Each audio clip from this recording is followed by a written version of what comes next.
Welcome back to the channel. I'm Latch. This is a Watchwolf Studio video. I'm talking about playing Kings of War for less than $10. Now, as I've started to learn the game, I've spent quite a bit of time looking at the Army List Builder companion, as it's called, on the Mantic website. It's available free, so you can take a look at the lists and start to build lists of your own. And as I've gone on, I didn't find any particular affinity with any particular faction. There's 20 of them or more, and they've each got about 24 units. And my eye was caught by Earth Elementals, who are part of the Forces of Nature faction.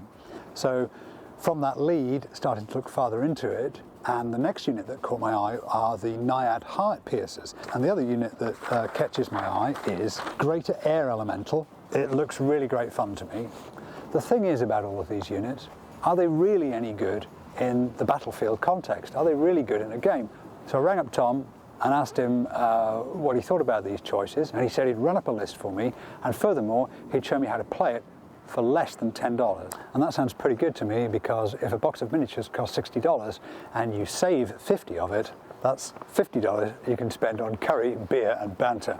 Let's go meet Tom and see what he's got in mind.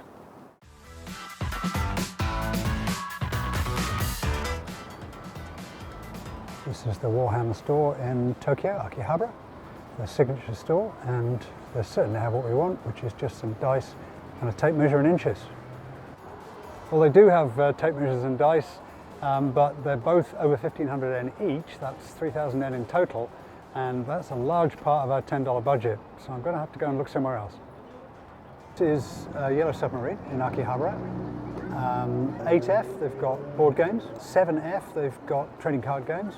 And 6F, they've got hobby supplies. So they may well have what we're looking for. They're going to definitely have dice, and they might well have a tape measure. We'll take a look. Maybe. A little bit pricey though. We're trying to do this on a budget.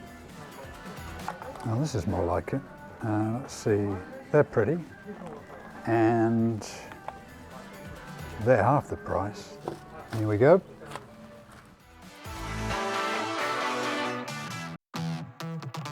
Hey Tom. Hey Latch, did you get the dice and tape measure? Well, a little bit expensive. I got some dice, couldn't get a tape measure. Okay. Well, I'm going to show you how to play this game for next to nothing. Come on. So now we're going to go through this store and we're going to try to buy everything. We should be able to find everything we need to play the whole game in here.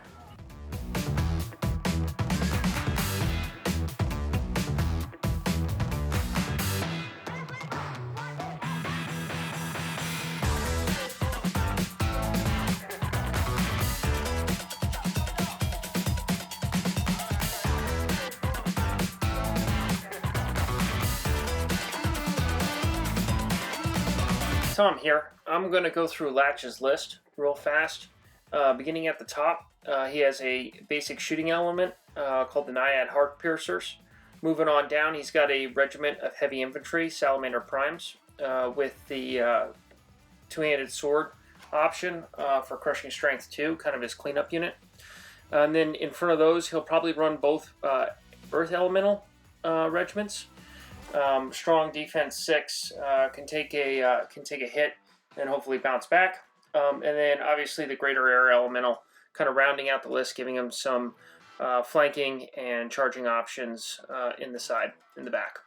Anyway, that's the quick start list for Latch, and we'll move on to my list. Up front, I have the Spearman Troop and the Men-at-Arms Swordsman Regiment.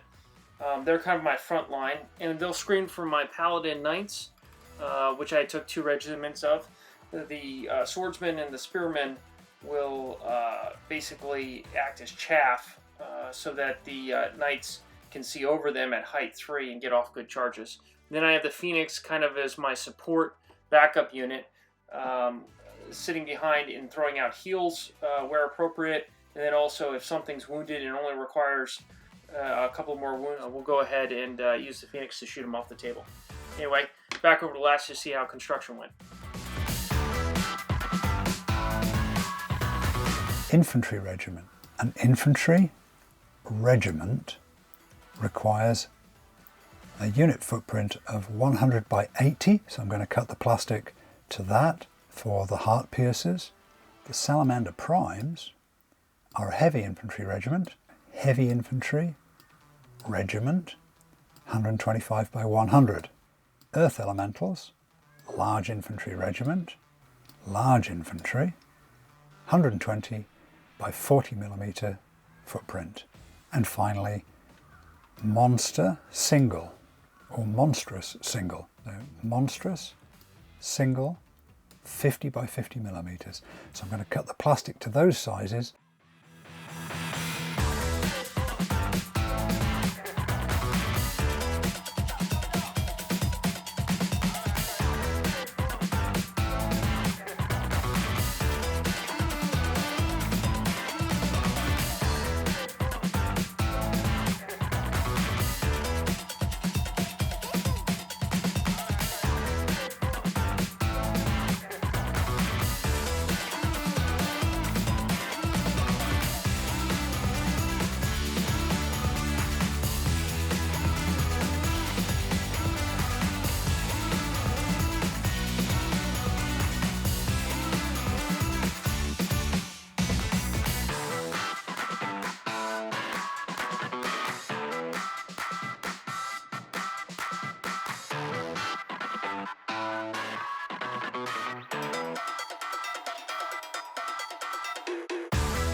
So, Warhammer the Old World.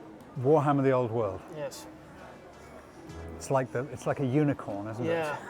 it? I don't believe they'll ever release it. It's just more fear, doubt, and uncertainty from Games Workshop. Games Workshop.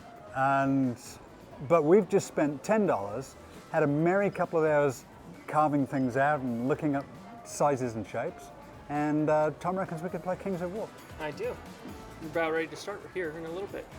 All right, join us for the next episode, and we're going to play the game out, and you can watch and see how realistic it is. Join us again. Thanks for coming. Bye-bye.